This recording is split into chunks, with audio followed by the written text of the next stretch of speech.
Hey guys, Loco here. I have for you today the Dignitas 2020 roster video. Let's go.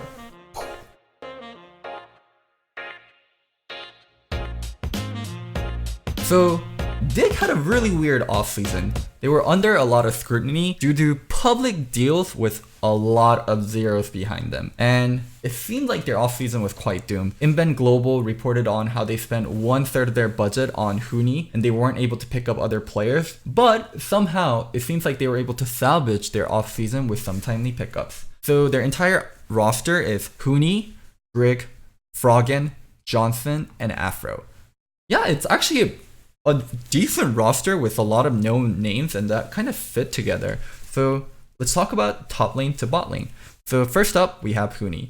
He's definitely the focal point and the crown jewel of this roster.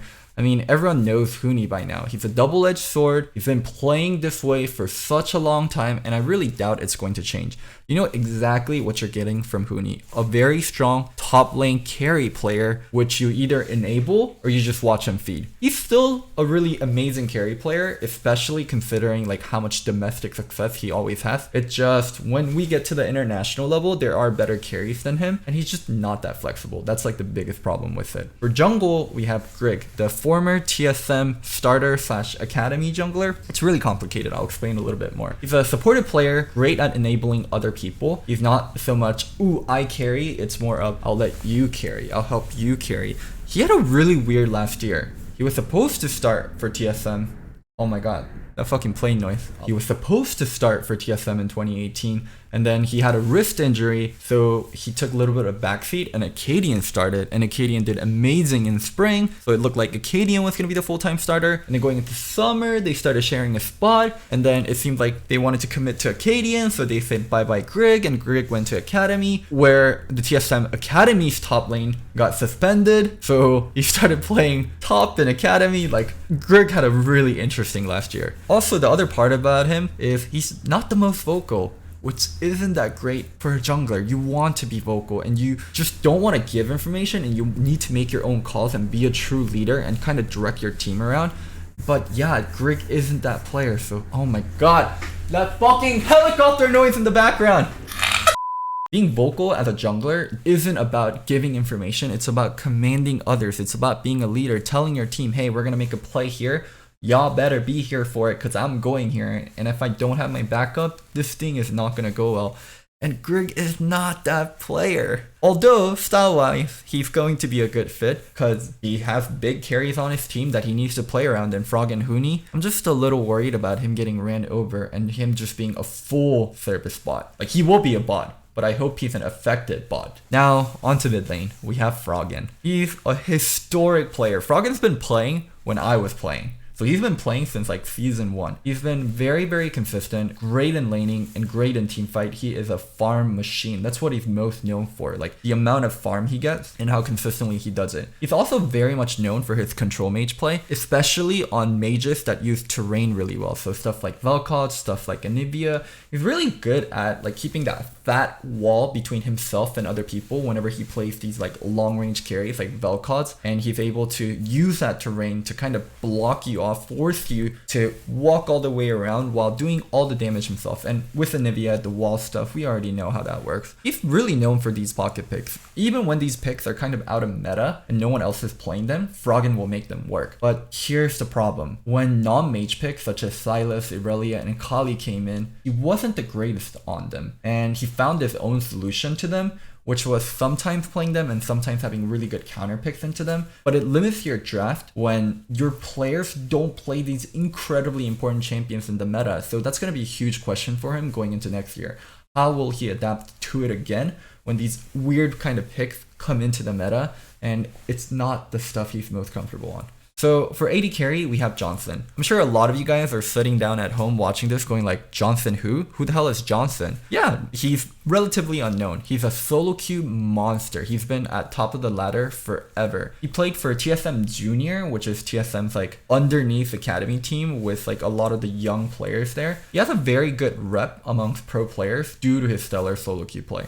I remember talking to Blabber. Blabber had nothing but nice things to say. And I also remember Tarzan saying in his videos, like Tarzan is an incredibly toxic player and he usually does not say nice things about other people, but he has only good things to say about Johnson. And it's been a while to have a player start directly in LCS without like academy experience. I know he played 4 games in academy and lost all 4 of them. Those are not really academy experience. That's a very, very limited amount of games. This guy's going to be put on trial by fire. Like, he has to be somewhat good for this team to function. So while I'm excited for him, I'm also very scared for him. Moving on to support, we have Aphromoo. Everyone probably knows him by his infamous tagline, "Support is so easy, dude." He's a great playmaker. He's a leader in and out of game. I think that being a leader out of game is going to be so crucial for this team. A lot of non-flexible pieces that you have to kind of fit in somewhere and somehow, and Aphromoo being that glue, going to be incredibly crucial.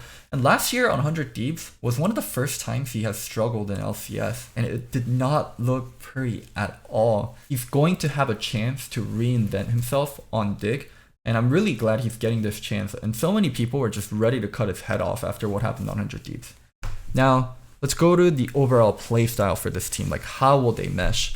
So one thing that's very interesting is you have Huni and Froggen both on the same team. Usually when these players play for a team, they pretty much take over the team, and the team takes on a lot of the qualities of that player. So for most Huni teams, they have been very top resource heavy. He gets a lot of draft resource, a lot of bans towards tanks, he gets to counter pick a lot of jungle resource also. Jungler is always playing through top side, and that's how these Huni teams win. They win through snowballing top and forcing team fights with a mega top lane carry.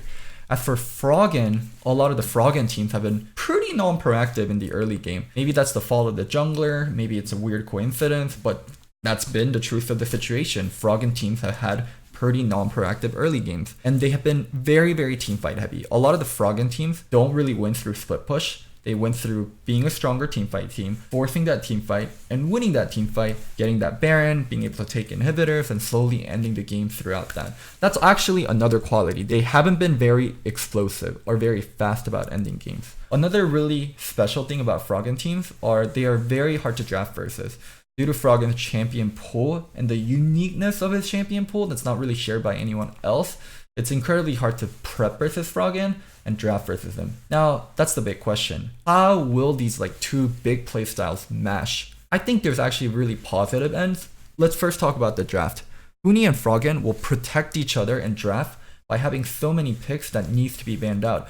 We have to think about Huni Rumble, we have to think about Huni Gangplank, we have to ban out Froggen Vel'Koz, Froggen Karthus, Froggen Anivia. That's already 5 picks, and this is without even talking about the OP picks that needs to be banned out. Also, they play really nicely with each other in draft. Huni really likes counter picking. Froggen likes blinding comfort champs that no one else can really play against, so you see the synergy there. They can have a strong early game through Huni while letting Froggen do his own thing in lane, and they can come together later on and be mega carries in teamfight along with the AD carry and be a real triple threat team. And problems will come in terms of clashing ideas. These two will have very, very strong idea on how they want the game to be played, and there will be disagreements. There's always disagreements.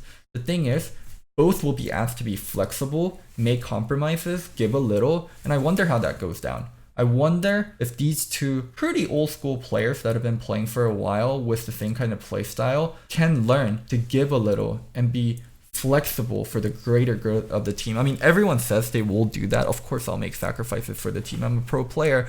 I've been doing it forever. But when it really comes down to it, whether they do it or not, we can only tell like once it happens, right? So yeah, if they can find a solution and come together properly, it'll go along, and Dig will be a dark horse to do well in LCS. They'll at least make playoffs if all the pieces at least click. Now, for the rest of the roster, Grig is going to end up servicing the laners a lot. That is just a given. It's just natural playstyle, and it also fits with what Huni wants. I'm not sure if that's going to be the best way to play on the new patch in Season 10. Maybe it will be since the soul laners got XP buff, but that remains to be seen. Now for bot lane, this one's a complete mystery. On one hand, Aphro is really known for bringing up AD carries, Double-Liv, Stixxay, Cody, now Johnson is next. But also, Aphro didn't play his best League of Legends last year. Common judgment I see is, well, he played with Bang, and that bot lane sucked. Aphro must be washed up. There was a lot of problems on 100 Thieves, and Bang wasn't the only good player. He was actually not that amazing of a player with kind of the expectation we had 2017, 2016 SKT bang, I think Aphro gets a lot of unfair blame. I think he's still a great playmaking support. His leadership skill will be so beneficial to this team. And for Johnson, we know so little of him other than solo queue and the 4 games in Academy. Luckily, he has a lot of veterans that will carry the game or play through them at least, so his role on this team won't be as crucial as the other AD carries. Now, overall, considering how Dig's offseason started, how it's ending isn't that bad at all. They managed to put together a roster that has strong pieces on paper, but like many new rosters, it's going to be about how they figure out how all the pieces fit into each other. And if they get it correct, maybe, just maybe, Dignitas will have salvaged their offseason and their re-entry into franchise. So I hope you guys enjoyed this piece. Don't forget to like, subscribe, and comment. It definitely helps a lot with the algorithm, as I always say. And remember, I'm not crazy, I'm just Loco. Bye!